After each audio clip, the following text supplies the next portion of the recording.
Hello everyone, it is week 15A of our 2025 CSA season. I am Stephanie, your CSA coach, and we're going to jump right into this week's share. We have our salad mix. Salad mix is stored just like this in the fridge. Once you're ready to use it, throw it either into a sink filled with water or a bowl filled with water, swish it around, and then throw it into your salad spinner and get it nice and dry. You can lightly dress it, or you can make a larger salad with add-ins. But you can just lightly dress these and have this as a side. Salads are great for breakfast, lunch, and dinner. It's not just a dinner or lunch thing. So those are our salad mix. You can also use the greens on top of sandwiches, just like you would like a larger piece of lettuce. We've been doing that because we've only been getting the salad mix. We have tomatillos. Tomatillos are stored just like this.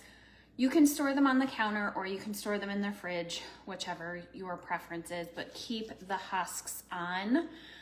Once you're ready to use them, you're gonna remove those husks. Typically they are cooked, grilled, roasted, boiled, and then used for things like salsa verdes, green sauces, soups. So lots of options there. I'm pretty sure there's a couple different recipes on the website with poblanos. We have white onions. These they are cured, so we're gonna throw them right into a cool, dry place. Onions are used for a variety of things. So they can be eaten raw, they can be added to our roasted sheet pan vegetables, they can be added to our grill packets, they're great for salsas, great on top of salads. If I add them to salads, I like to thinly slice them and just kind of sprinkle them on top of the salad. What else? Great paired with our potatoes from this week. So lots of options. We never have trouble using our onions. There are a bunch of recipes on the website that use onions. You can even do like a whole roasted onion as a side. We got to pick a pint of cherry tomatoes. One note about the U-picks, just like everyone else, I tend to jump in and go right in the beginning of the row. I noticed today, because I went to about halfway down the row and then walked to the end and did my ground cherries the other direction. As I got closer to the far end of the row, there were a lot more tomatoes. So make sure that you're taking your time, or maybe start on the opposite direction. Rather than coming close to the edge, go all the way down and then walk your way in. There's lots of tomatoes available and tons of ground cherries. But we get to pick a pint. They are stored right on the counter. I just ate the entire pint as a snack this week from last week. So you can eat them as a snack. You can add them to salads. You can roast them. They were in this week's recipe. Actually, I think I used larger tomatoes, but you can rotate the different versions of tomatoes. So your larger tomatoes, your Roma tomatoes, these slightly different flavor, but really good for salsas, for sauces, for soups, or just as a snack or add in a salad. We also got to pick ground cherries. Tons of ground cherries all over the plants. Just lightly lift up those plants and then look underneath. I picked all of mine from the ground. They were laying on the ground. These are stored either on the counter or in the fridge. I tend to put them in the fridge just because these will last. So it's not something I worry about using right away. I still have some from last week. Once you're ready to use them, you're going to peel the husks off, but leave those husks on until you're ready to use them. And then you can eat them just like this. I was at a farmer's market this past weekend. I was away, and I saw a family trying these for the first time, and all they were doing was peeling them and eating them as a snack, just like that. We've had a bunch of posts on ground cherries and a bunch of recipe shares. So they're great in baked goods. There's a bunch of recipes on the website, several recommendations to make a hot sauce with them, so it gives the hot sauce a little bit of sweetness. And now that we're getting hot peppers, that would be a great idea. There's dressings, there's ground cherry. I don't even remember. I've made so many recipes with ground cherries, but these were in last week's recipe as well. But you can just eat them as a snack. You can put them on a snack board. You can add them to salads. Lots of options. We got to pick hot peppers. I believe there were 5 different varieties. We had jalapenos, poblamos, long hots, Anaheims, and maybe Santa Fe's. Maybe got them all. Hot peppers are stored in the fridge. Once you're ready to use them, chop them up.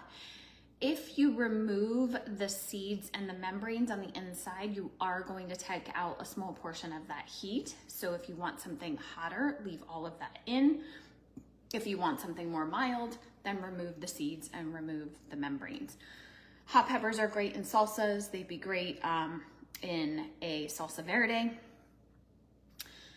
If you're not going to use them, I tend to chop them up and throw them in a freezer bag and then use them throughout the winter. There is an amazing hot pepper honey recipe on the website that I use a lot. I actually keep the hot pepper honey all the time in my pantry. So I like to use the frozen hot peppers for that. That makes an amazing margarita also. So there's a version of a margarita along with that recipe if you haven't tried it yet. What else for hot peppers? So salsa verdes, regular salsas, adding heat to any dish. So chilies or just any heat any dish or recipe where you want to add a little heat is what you're going to use the hot peppers for. And labeled on the hot peppers is their heat, kind of their heat index, what they're typically used for. You can roast them, you can eat them raw. We have eggplant. Eggplant is stored in the crisper drawer of our fridge, or just simply wrapped in a paper towel and stored in the fridge. It doesn't like to be moist, so we want to keep that moisture away from the eggplant. Great for dips, great roasted, great grilled, great fried. We just like to chop them up or slice them into rounds, dip them in egg, dip them in breadcrumbs, and then air fry them and eat them plain, or then turn them into something like an eggplant parm. So that's eggplant. We have peppers. Peppers are stored in the fridge in our crisper drawer. Chop them up and eat them as a snack. Add them to do a potato and pepper and onion side dish for breakfast. I'm working on a few different recipes, but these may be showcased in the next week or two. I'm not sure exactly what this week's recipe is going to be. I have a few ideas. Eaten raw, roasted, grilled, lots of options. Or just add to your salad. Okay, a couple more items. We have cucumbers. Cucumbers are stored in the fridge, in your crisper drawer. Great eaten as a snack, great added to salads. You could do a cucumber salad. You could just add it as a topping on a regular green salad. They're great as we're back to school, so lots of options for our cherry tomatoes. Our peppers are all great sides for lunches or after school snacks. You could do an after school snack board. We have purple Viking potatoes. These are cured, so we're gonna store them in a cool, dry place. Once you're ready to use them, wash them off, and then you can either slice them, you can grill them, you can roast them, you can boil them. We typically like roasting them. I just think it's an easy way to cook vegetables and kind of put it in the oven, forget it, and then pull it out 20 minutes later and you have nice roasted vegetables. These can be shredded. They can be chopped up and paired with our peppers and onions for a breakfast side. And there are a bunch of recipes on the website that include potatoes that you can use any variety of potatoes for. We have cilantro. Cilantro is either stored in a Debbie Meyer green bag in the fridge or stored upright in a glass of water. I typically like to store it upright because I don't like the leaves to get moist. Once they get moist, they tend to start to go bad. You can also dehydrate cilantro, and I love to freeze it. So when we get a huge bundle of cilantro. So I take paper towels and line the paper towels with the cilantro leaves, put another paper towel on top, do the same thing, and then that fits nice and easily into a large Ziploc bag, and then lay that Ziploc bag in your freezer, and that's a great way to freeze your cilantro. You can use this in chilies, great in salsas, amazing for salsa verde. You can make green sauces. Cilantro is really good for you, so it's good to add to different things. So preserving, I'm probably gonna make a big batch of salsa, green salsa. But I generally store it in an upright glass with water in the bottom in the fridge. All right, last but not least, we got a watermelon. The watermelon you can store on the counter if you don't have space. If you do have space, throw it right into your fridge. It'll last a little bit longer. They can be either yellow or red. It's a surprise once you cut into it. Great just served as a snack. Again, we're back to school, so serve as an after school snack, or chop it up and serve it as a side or as a breakfast, like with your cottage cheese and watermelon is amazing, or add it to lunches for on the go. This may be featured in this week's recipe. Again, I have a few different ideas for this week. That is it. I will see you guys all again next week. Next week's live will actually be moved to Thursday because I have my second college move-in with my oldest son next Tuesday. So I won't be around next Tuesday, so the live will take place on Thursday. I apologize for the inconvenience. I know it's not great to do it on Thursday, but it's my last crazy week, so I have to switch things up. Any questions, make sure you post on our Facebook group, and I will see you guys all again next week.